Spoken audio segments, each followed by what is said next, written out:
Assalamualaikum warahmatullahi wabarakatuh. Al-Fatihah biniyatil futuh wal munuh wa rusuh wa tawbatin nasuh salahil jasadi wal ruh ila hadratin Nabi Mustafa Rasulillah sallallahu alaihi wasallam.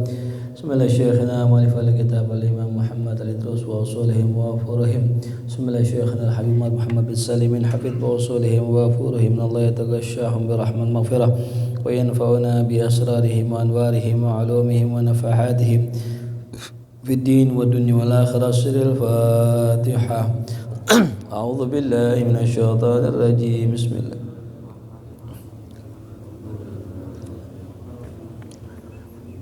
Iyyaka na'budu wa iyyaka nasta'in. Ihdinas siratal mustaqim. Siratal ladzina an'amta 'alaihim ghairil maghdubi 'alaihim waladdallin. Amin. Bismillah, alhamdulillah. Wassalatu wassalam ala sayyidina Rasulillah sayyidina Muhammadin ibni Abdillah wa ala alihi wa sahbihi wa man tabi'ahu wa walah. La hawla wa la quwwata illa billah, ma ba'd. Hadirin para jamaah rahimakumullah, sama-sama saya hormati segenap DKM Masjid Husnul Khatimah dan seluruh jamaah kajian subuh. Mudah-mudahan kita semua yang hadir diberkahi Allah Subhanahu wa taala. Amin ya rabbal alamin. Qala al-musannifu rahimahullahu taala wa adama naf'alana bihi wa bi barakati ulumihi wa bikum fid dharain amin. Wa'lam anna al-aqwiya minar rijali la yarawna naila hadhil maladhil mufridah allati takhlibun nufus wa in qadaru 'alayha wa kanat mumkinatan mubahatan li anna al-ladzat al-mufridah tuharriku nariyatan nufus. Hadirin rahimakumullah, kita melanjutkan daripada pembacaan kitab kita, masih berkenaan tentang orang-orang yang punya jiwa kuat dan orang-orang yang memiliki jiwa yang lemah. Nah, ini kita mau ngecek nih, kita kira-kira kita ini termasuk orang yang kuat apa yang lemah gitu. Berkata muallif hadzal kitab, wa'lam, dan ketahuilah, annal aqwiya, bahwasanya orang-orang yang kuat, minar rijal, daripada orang-orang besar. Kalimat rijal pada dasarnya ditujukan kepada para aulia sholihin, ya ibadallah, rijalallah agithuna li ajlillah. Jadi kalau disebut kata rijal itu dasarnya maknanya orang-orang besar, para aulia sholihin. Tapi dalam konteks ini kalimat rijal itu bisa bermakna laki-laki atau juga bisa bermakna perempuan. Intinya adalah orang-orang yang sudah dewasa secara spiritual. Annal aqwiya minar rijal, bahwasanya orang-orang yang kuat dari kalangan rijal, la yarawna, mereka tidak memandang, naila hadhil maladhil mufritah, pencapaian daripada kelezatan yang berlebihan ini. Jadi kalau orang-orang besar itu yang mereka pandang itu bukan kepuasan, kelezatan, bukan. Ya, kalau kita kan umumnya manusia biasa ya, yang kita lihat itu apakah ini hal memuaskan nafsu kita gitu. Kalau mereka enggak seperti itu. Ya. Allati takhlibun nufus, yang mana kelezatan yang berlebihan itu bisa memikat jiwa, memikat diri kita. Ya. Wa in qadaru 'alaiha, meskipun mereka itu mampu untuk mengerjakannya. Wa kanat mumkinatan mubahatan, dan hal tersebut adalah perkara yang mungkin dan perkara yang mubah. Ya, jadi ingat ya hadirin, konteksnya ini adalah kelezatan yang berlebihan, bukan kelezatan doang, bukan, ada sifatnya kelezatan yang berlebihan. Jadi sebagai orang muslim ya, kalau kita mencari kelezatan enggak bermasalah, enggak ada masalah. Mau makan yang enak enggak masalah, pergi ke tempat yang enak yang bagus enggak masalah. Yang masalah yang apa? Yang berlebihan tadi. Li'anna al-ladzat al-mufritah, karena kelezatan yang berlebihan itu tuharrik nariyatan nufus, bisa menggerakkan ya api hawa nafsu kita. Ya. Jadi nafsu itu disifatkan sama beliau itu kayak api. Ya. Yang pertama yang namanya api kan enggak langsung gede kan? Pasti dari apa? Dari kecil kemudian besar membinasakan. Ya, api kalau kecil manfaat, betul? Orang kalau mau ngerokok mesti punya apa itu? Api. Kalau nggak pakai api bisa nggak ngerokok? Nah, makanya tips sehat mau ngerokok jangan pakai api, hadirin. Disedot aja itu. Jadi ternyata menurut ilmu kedokteran, kenapa orang kalau lagi puyeng, lagi banyak masalah, ngerokok hilang stresnya? Pernah nggak nyobain begitu? Di rumah lagi ada masalah nih gitu, terus keluar ngopi ambil ngerokok. Abis ngopi ngerokok kayaknya rileks aja hati. Sebenarnya kata dokter itu yang bikin rileks bukan rokoknya, tapi tarikan nafas dan keluarnya nafas itu yang bikin plong hati kita. Jadi kalau orang ngerokok gitu ya, itu kalau orang barat nyebutnya yoga. Tahu yoga? Bagaimana kita mengatur sama, zikir juga sama, ya. Tuh kan keluar tuh. Itu yang bikin tenang. Makanya kalau pengen ngerokok tapi kagak sakit, ya tadi rokoknya jangan diapain, jangan dibakar tuh. Itu ya teruji hadirin. Ternyata secara keilmuan itu yang bikin plong itu ya tarikan nafas tadi. Makanya kalau kita lagi di rumah misalnya marah sama istri, lagi gejolak amarah nih di dalam hati muncul, tarik nafas. Atau atur nafas panjang seperti itu, insya Allah lama-lama reda. Tuh. Ya. Nah jadi kembali lagi tadi ya, gejolak hawa nafsu itu muncul nggak langsung besar, tapi apa tuh? Sedikit. Nah apa yang membangkitkan, apa yang membuat besar api hawa nafsu adalah menggunakan sesuatu secara berlebihan. Itu yang bisa membakar gitu. Wa yasiru lin nufusi biha nau'u gharam, dan jadilah ya pada jiwa seseorang dengan sebab dia mendapatkan kelezatan yang berlebihan tadi, nau'u gharamin, semacam kecanduan ya. Jadi yang namanya kecanduan itu nggak bakal muncul kecuali dia menggunakan sesuatu secara berlebihan. Tuh. Makanya kalau kita menikmati kelezatan dunia boleh, ya. Tapi ingat, yang namanya kelezatan dunia kalau kita berlebihan nanti akan muncul candu. Mancing boleh gak mancing? Boleh, asal jangan maju kejebur ya. Mancing boleh sesekali liburan namanya nih, apalagi hari Minggu ini. Ini mungkin udah ada yang nyiapin joran dapat rumahnya nih. Ntar habis kajian sholat langsung berangkat tuh. Boleh nggak? Boleh. Ya. Namanya laki-laki punya hobi, boleh. Yang hobinya motor silahkan. Yang hobinya jalan-jalan silahkan. Ada yang udah mau CFD ini kayaknya. Nggak apa-apa, boleh. Cuman jangan berlebihan. Apapun kalau berlebihan udah nggak bagus sudah. Ya, orang punya motor dimodif nggak apa-apa, silahkan, senangnya motor, cuman jangan berlebihan. Ya, segala motor dipakein ya lampu yang banyak itu, wow, semuanya lampunya warna-warni, mirip kayak bazar hadir itu. Ya, silahkan. Ya, kalau kita senang dengan hobi kita nggak apa-apa, nggak masalah. Yang punya burung, miara burung tuh, ya nggak apa-apa miara burung, cuman jangan berlebihan. Saya tahu orang yang berlebihan miara burung. Sampai ngontrak ngekosin rumah buat apa tuh? Buat burung. Ada gak yang begitu? Ada yang begitu. Tapi kalau jago nggak apa-apa. Kalau emang dipinter miaranya nggak apa-apa, nggak dianggap berlebihan. Kenapa? Menang mulu tuh ya. Tapi kalau seandainya dia sampai begitu luar biasa, udah Na'udzubillah min dzalik. Wa yasiru sahibuha kalwalhan, nanti orang yang selalu mencari kelezatan yang berlebihan kalwalhan kayak orang linglung hadirin. Jadi linglung dia. Fal uqala, sedangkan orang yang berakal yunazzihuna anfusahum, mereka menjauhkan diri mereka an hadhihin naqisah, dari kelemahan kekurangan ini.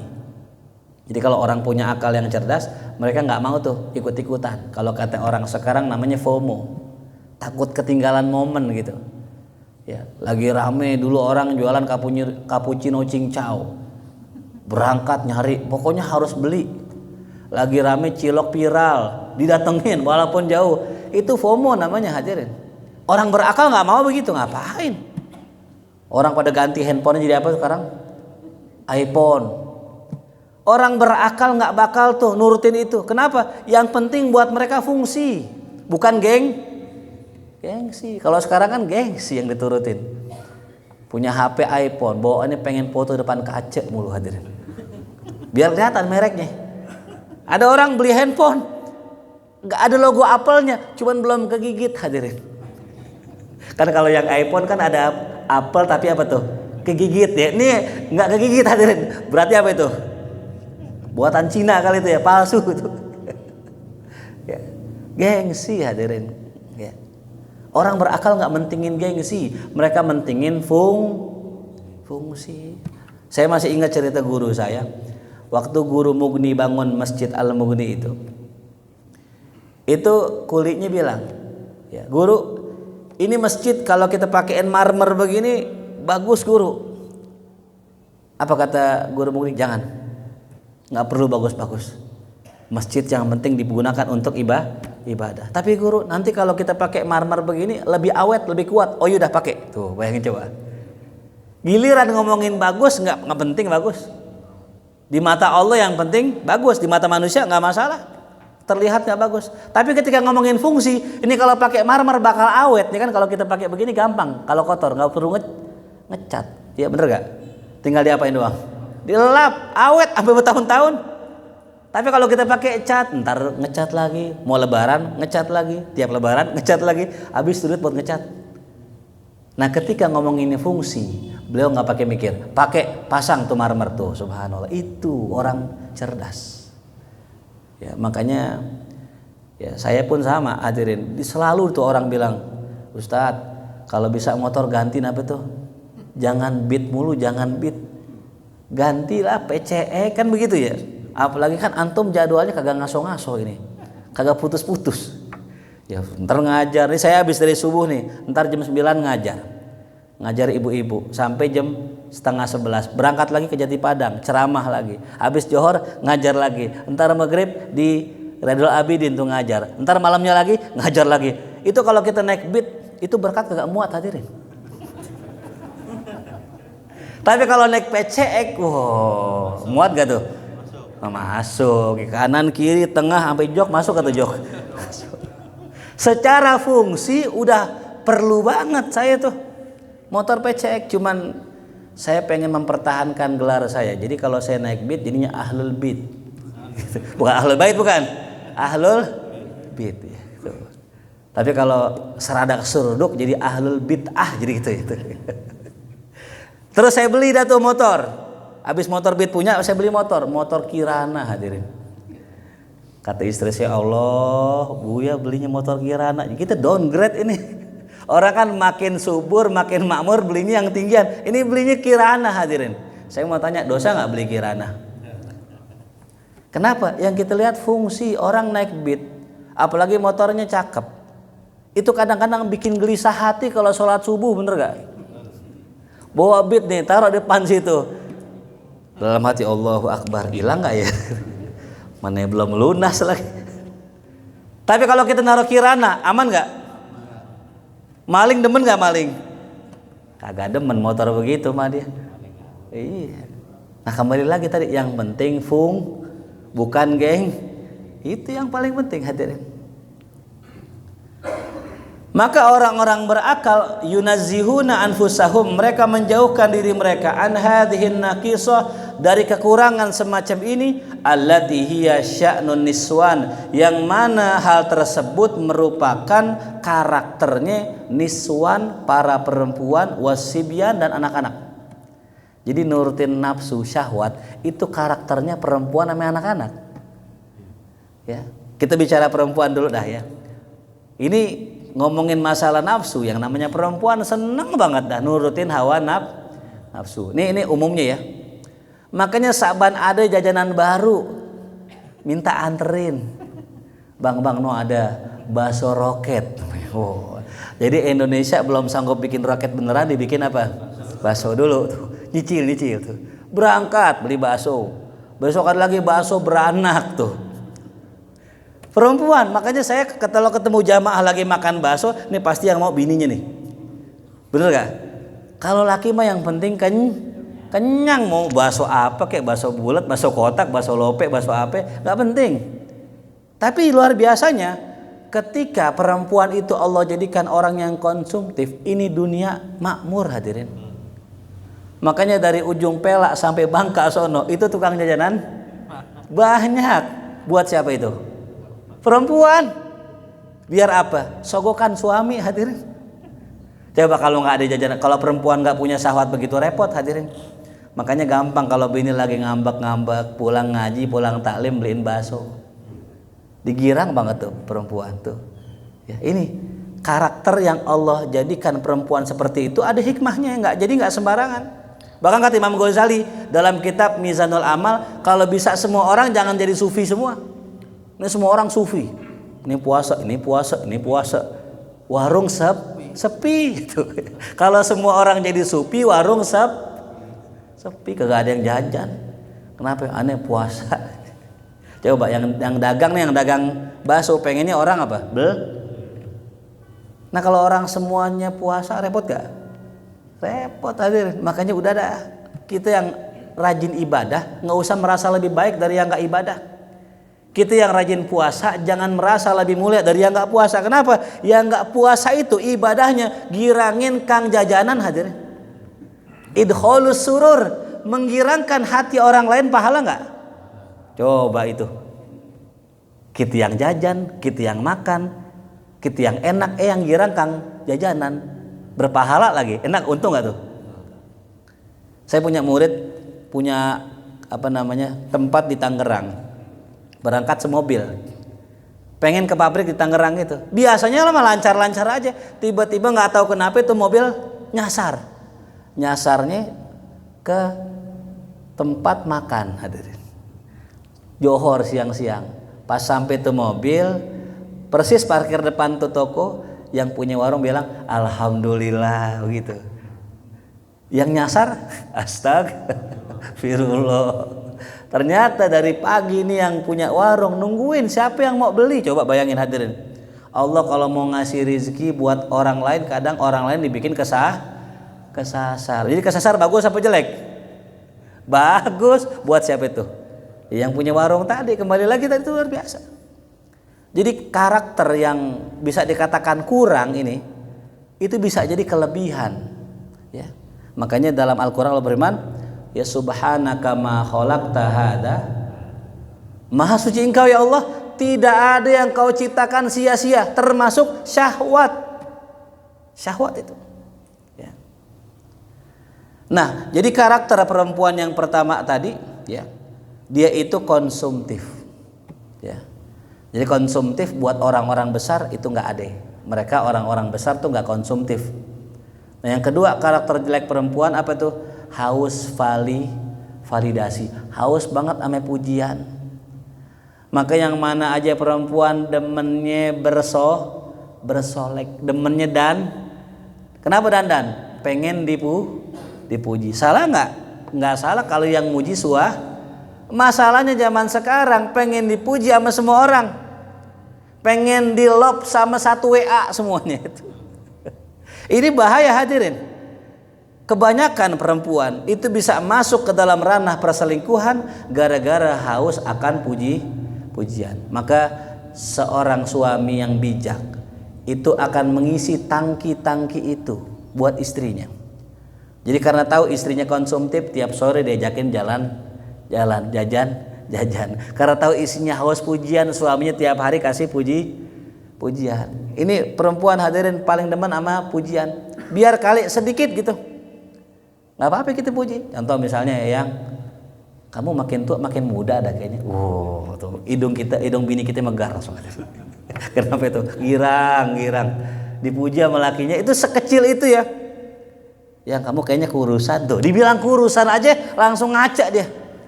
Emang bener apa kurusan itu? Itu perempuan paling demen begitu. Maka jangan sampai naudzubillah yang muji bini kita seperti itu orang nanti dia akan terpikat oleh orang lain tuh. Ya. Makanya ada orang yang bilang laki-laki ujiannya di mana?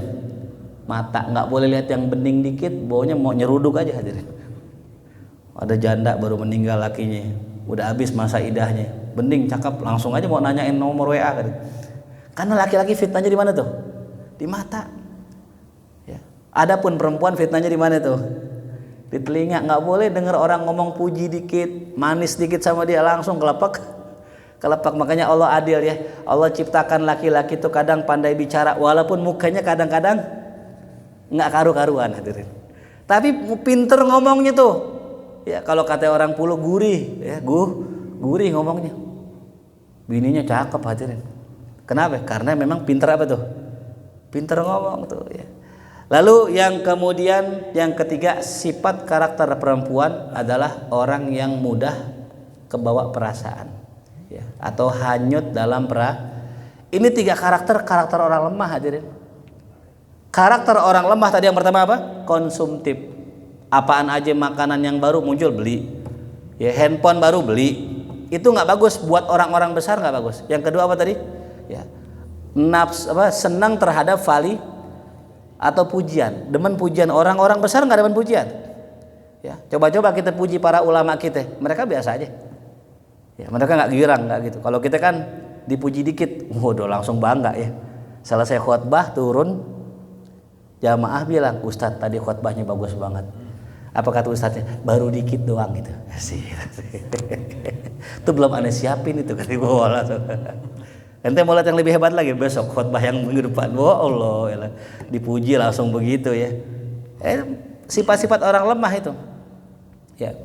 Nah yang ketiga apa sifat buruk perempuan tadi? Hanyut dalam Nah sehingga apa? Kalau kita berurusan yang namanya perempuan, biasanya banyak dramanya. Banyak apa? Ini nih yang bikin hidup kita drama mulu. Yang repot hadirin kalau laki-laki tapi banyak ya kan cukup perempuan aja yang drama, laki-laki aja. Nih ada segala laki-laki ngambek pakai keluar grup gara-gara kagak diajak tahlilan. Kenapa? Soal tahlilannya di rumah Pak Haji yang kaya banget, yang saban datang dikasih sarung ame duit gope itu. Aduh, luar biasa. Gope gocap. Ngambek dia, wah aku nggak diundang, udah nggak diorangin lagi, keluar grup dia. Ya, perempuan yang model begini, bener gak? Kalau laki-laki mah ya diajak berangkat, nggak diajak nyusul. Tuh laki tuh, ya tahu-tahu foto di puncak. Di mana Ustaz Abdul Rosid nih? Di Warpat Puncak. Ane nyusul ya berangkat tuh laki namanya, nggak baper. Gua nggak diajak, udah nggak sayang kali sama gua katanya gitu. Nah ini perempuan yang begini. Ya, mentalnya lemah hadirin. Ya, kalau kita kan jadi laki harus mentalnya kuat, dagang harus mentalnya kuat, kerja harus mentalnya kuat. Jangan diomelin dikit, dibentak bos dikit, besok langsung resign. Ini perempuan ini yang begini. Malu kita hadirin. Ini makanya kita perlu belajar ini. Bagaimana karakter orang-orang yang kuat. Orang-orang yang kuat nggak begitu. Saya pernah dapat kisah Habib, ya salah seorang habaib kita, ya. Masya Allah ya, pengajar di majelis-majelis. Saya nggak sebut namanya karena Masya Allah beliau. Itu berangkat ke Mekah, datang ke kota Mekah, belajar sampai ulama. Pas beliau pengen minta ngaji diusir, nggak boleh. Ditungguin depan rumahnya, dilihat sama tuh Habib masih ada di bawah, masih nungguin di bawah, disiramin air hadir, gitu. Kira-kira kalau kita mau ngaji begitu, terusin ngaji apa pulang gitu? Pulang ngambek, guru apaan begitu? Gue mau ngaji disiram katanya. Tapi enggak, jiwanya kuat. Ya. dia punya himmah aliyah, terus ditungguin tuh. Itu. Ini orang dulu begitu. Karena kemarin saya kisah ada seorang ulama namanya Ibnul Haytham. Ibnul Haytham ini alim fikih luar biasa. Suatu hari ada seorang raja datang minta sama beliau pripat. Kemudian beliau syaratkan, kalau ente mau ngaji sama saya bayar 100 dinar tiap bulan. Itu kalau kita nominalkan hadirin kurang lebih 800 juta. Bayangin coba, sebulan 800. Kira-kira ya kalau kita yang nggak jadi ustadz begitu aman nggak tuh? Oh, dari suruh khotbah oke aja dah, kalau aja khotbah gitu. Lu aja ngajar tuh. Kenapa 800 juta hadirin? Tapi masih kalah sama yang 1 miliar tiap hari. Apa itu ya? Masih kalah ya. Ya kan tiap bulan 800 juta. Ini kan tiap hari 1 miliar. Gile enggak tuh orang? Nauzubillah min dzalik. MBG makin enggak bener gitu. Karena memang ini orang pengen belajar, akhirnya apa? Dibayar. Ya siap, nggak apa-apa 100 dinar tiap bulan.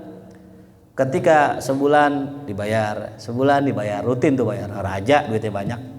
Sampai 3 tahun belajar. Tuh duit yang tadi didapat dikumpulin sama tuh Syekh Ibnul Haytham, dibalikin lagi duitnya. Bayangin coba.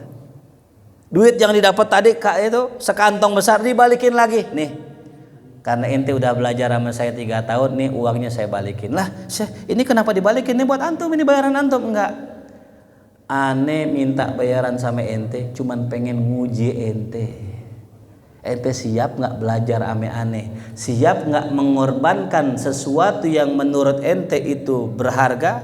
Kalau ente siap, maka ane keluarkan sesuatu yang menurut ane paling berharga. Menurut orang apa yang paling berharga?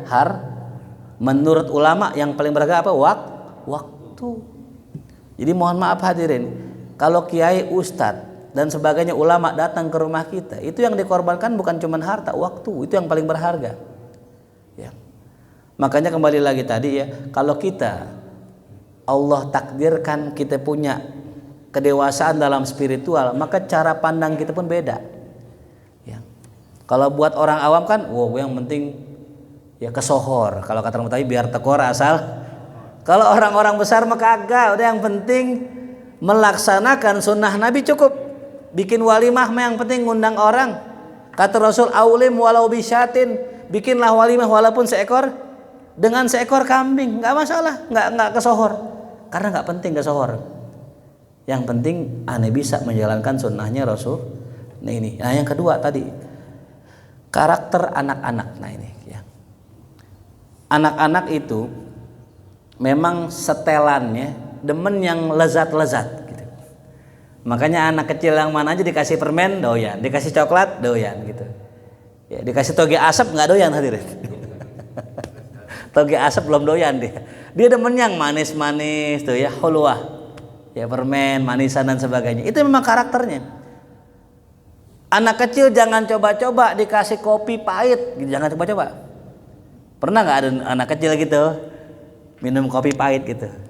Nggak ada. Anak kecil minumnya susunya Kenapa? Emang karakternya anak kecil belum bisa menikmati yang pahit. Tapi beda sama orang dewasa. Orang dewasa itu bisa menikmati kopi walaupun pahit karena hidupnya juga. Saban pulang kantor capek-capek diomelin bini. Pergi ke kantor diomelin sampai atasan. Pulang dari kantor pengen beli bensin, duitnya hilang. Karena udah sering ngerasain pahit, maka kopi kagak yang lebih pahit hidup gua, katanya gitu. Kopi mah nggak pahit. Tuh bayangin coba, hanya orang dewasa yang bisa merasakan kopi pahit nggak pahit. Bener gak? Malah ada yang pakai mazhabnya mazhab saklek ini. Kalau manis bukan kopi, begitu katanya. Kalau manis bukan.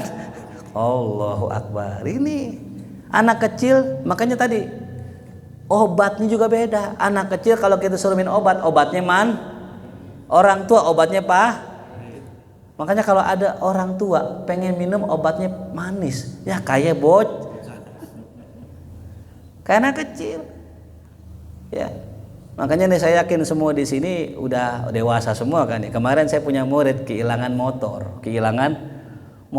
Jam 3 lagi ngajiin Quran, temannya meninggal bapaknya. Jam 4 dicolong motornya, subuh. Cuman yang luar biasanya ya namanya orang dewasa ya udah tenang aja santai gitu. Ya, nggak pikiran. Kenapa? Ya motor bapaknya kan gitu. Kan motor dia, kalau motor dia punya juga hal itu ya. Tuh. Tenang, kenapa? Orang dewasa begitu. Ya, makanya kembali lagi tadi saya bilang, ini kita mesti mengenal, ini kita jiwa yang kuat apa yang lemah. Lalu yang kedua, anak kecil apa? Anak kecil nggak bisa ya menghindari bahaya. Itu karakter anak kecil tuh. Makanya orang-orang yang jiwanya lemah pun sama, dia nggak tahu ini bahaya apa kagak. Tapi kalau orang-orang yang sudah dewasa secara emosional, secara spiritual, dia bisa bedain ini bahaya apa enggak gitu. Ya. Anak kecil dikasih ular, kagak takut. Pernah kan lihat ada di medsos tuh, anak kecil megang ular ditaruh celananya sini. Nah kalau kita orang gede, jangankan di celana, kita mendekat aja takut diapain? Anak kecil nggak punya tuh, ya jiwa seperti itu. Makanya kita jangan sama kayak anak kecil. Udah tahu nih, ya main ame orang yang nggak bener jadi nggak bener, tetap dimain di situ. Kan namanya kejahatan terjadi bukan karena ada niat pelah, tapi juga karena ada waspadalah tuh. Tahu banget kita lemahnya di perempuan, pakai segala minta nomor lagi. Tahu kita lemahnya di duit, segala pakai jadi bendahara. Kan bahaya hadirin, bener gak? Kan namanya orang kan masing-masing ada ada yang kuat di duit, nggak kuat di perempuan. Urusan duit apik dia, nggak bakal korupsi, seperak pun nggak bakal. Tapi kalau urusan perempuan lemah. Ya tahu diri, hindari tuh. Ya. Ada yang sebaliknya, urusan ya perempuan kuat, dia nggak bakal tergoda sama janda sebelah. Kenapa ya? Sebelah doang hadirin. Kalau janda utuh mungkin ya. Nih nggak tergoda sama janda, nggak tergoda, tapi ame duit, susah. Harus sadar diri. Ya, tuh. Itu karakter yang pertama. Yang kedua, yang pertama itu. Yang kedua, anak kecil itu ya mudah dialihkan dengan hal yang remeh-temeh. Ya, kemarin saya lihat video. Ada seorang YouTuber bagi-bagi motor. Bayangin ya, bagi-bagi motor. Tapi pilihannya nih, yang disuruh milih anak kecil. Dikasih kunci motor asli sama motor-motoran. Dek, ayo pilih. Mau ini? Apa kunci motor atau motor-motoran? Kalau dimilih kunci motor dapat motor gede, motor beneran. Tapi kalau milih motor-motoran, itu nggak dapat motor beneran. Kira-kira milih yang mana tuh anak kecil? Motor-motoran, kata bapaknya nih yang gendong nih, tuh kunci. Enggak, ini aja tuh. Bayangin coba tuh. Berarti dewasa nggak tuh? Enggak. Kembali sama kayak kita ya hadirin. Manusia, orang dewasa ditawarkan surga dunia atau surga akhirat, yang mana? Dua-duanya. Wal akhiratu khairun wa abqa. Kan tiap Jumat kita baca tuh, akhirat lebih baik, lebih kekal. Yang namanya manusia kayak anak-anak, tetap aja dimilih tuh. Ya. Kan yang namanya kesenangan dunia sementara, akhirat lamanya. Itu sifat karakter apa tuh? Anak-anak. Lalu yang terakhir, anak kecil mudah tantrum. Enggak dikasih ngamuk. Nggak dikasih guling-guling di pasir tuh. Ini sama kayak orang kita yang nggak dewasa. Doa minta sama Allah, ya Allah jadikan saya orang kaya. Kalau nggak saya mau berhenti sholat. Astagfirullahaladzim. Berhenti sholat hadirin. Ini kayak anak-anak hadirin. Allah memberikan kita sesuai dengan kebutuhan, bukan sesuai dengan Allah tahu kita baiknya mungkin jadi orang miskin hadirin. Kalau kita jadi orang kaya kagak ke Masjid Husnul Khotimah ini. Subuh masih mabok di Helen sono. Tahu Helen hadirin? Nah, Kemang sono dikit dah. Ini untungnya nggak tahu Helen ya, karena emang mungkin nggak punya duit kali itu. Coba kalau kita banyak duit, Allah, mainnya nggak di mari, nggak di masjid, bener gak? Kan manusia begitu. Giliran lagi banyak duit, kagak nongol di tongkrongan. Giliran nggak punya duit, nongol mulu tiap hari. Sabar ada yang ngajakin ngopi, ayo gitu. Ngopi yuk gitu. Karena kamu punya duit. Ke masjid acara ngaji taklim paling depan. Tapi kalau habis dapat gusuran, kagak nongol barang dikit. Ada gak yang begitu? Nah, yang mana itu? Iya itu manusia begitu. Bukan orang sini, bukan orang sono, orang pulau gitu. Orang Bangka mah kagak insya Allah ya. Agak bisa. Namanya manusia tuh. Nah jadi itulah ya 3 karakter ya jeleknya perempuan dan 3 karakter anak yang orang-orang besar, orang berakal tuh nggak bakal begitu. Maka fa'aku ya urrijal takunu syahwatuhum tau'ahum, orang-orang besar mereka punya syahwat tunduk kepada mereka. Jadi mereka punya tombol on off. Giliran misalnya contoh ya, hal yang halal dionin tuh syahwatnya. Sama bini dionin syahwatnya. Bini orang off gitu. Ini sekarang kagak. On off gitu. Ada orang curhat sama saya, Ustadz. Aduh, kenapa sih saya heran ada orang demen banget sama bini saya begitu. Emang perempuan yang perawan kagak ada? Emang janda nggak ada sampai godain bini orang hadirin. Tuh kenapa ya? Orang lebih semangat, lebih demen godain bini orang ketimbang perempuan yang kagak punya pasangan. Bener gak? Tahu alasannya apa hadirin? Alasannya gini, kalau gua godain perawan saingannya banyak. Godain janda saingannya banyak, tapi kalau bini orang saingannya cuman lakinya doang tuh begitu katanya. Lah coba itu. Ya. Bener gak ya? Kalau kita godain bini orang kan musuhnya apa? Lakinya doang, bersaing sama lakinya. Ini udah nggak bener hadirin. Ya. Makanya kita boleh pakai syahwat, bahkan mesti pakai syahwat manakala itu syahwat diperbolehkan. Ya, maka nggak ada orang bisa lahir itu kalau nggak ada syahwat. Ya. Nah, itu bisa ngatur itu, kapan mesti syahwat, kapan enggak. Ya. Kayak mata nih, orang yang hebat tuh orang yang bisa ngontrol mata, kapan mesti melek, kapan mesti merem. Ini yang kurang hebat kagak bisa ngatur, giliran ngaji merem gitu. Ngeliat cewek melek tuh gitu. Terbalik harusnya ngeliat perempuan merem gitu kan gitu. Ngaji melek gitu, ini kebalik. Ya. Iya itu ya itu. Jadi kembali lagi itu ya. Ini membedakan orang kuat sama orang lemah. Wa ahlud dha'fi wal ajzi, orang yang lemah, orang yang ya ajaz tidak mampu, hum tau'u syahwatihim, mereka adalah ya tunduk kepada syahwat mereka. Nah inilah ya sekedar pembahasan kita, intinya adalah kita pengen ngecek ini kita orang kuat apa orang lemah gitu. Nah diceknya di sini daripada karakter kita lebih mirip kemana, orang dewasa apa kepada perempuan atau anak-anak ya. Wallahu a'lam bishawab. Insyaallah kita lanjutkan kembali pada pertemuan yang akan datang. Kita baca suratul Fatihah. Mudah-mudahan apa yang kita bahas bermanfaat. Ala hadhihi niyya al-Fatihah. A'udzubillahi minasyaitonirrajim. Bismillahirrahmanirrahim.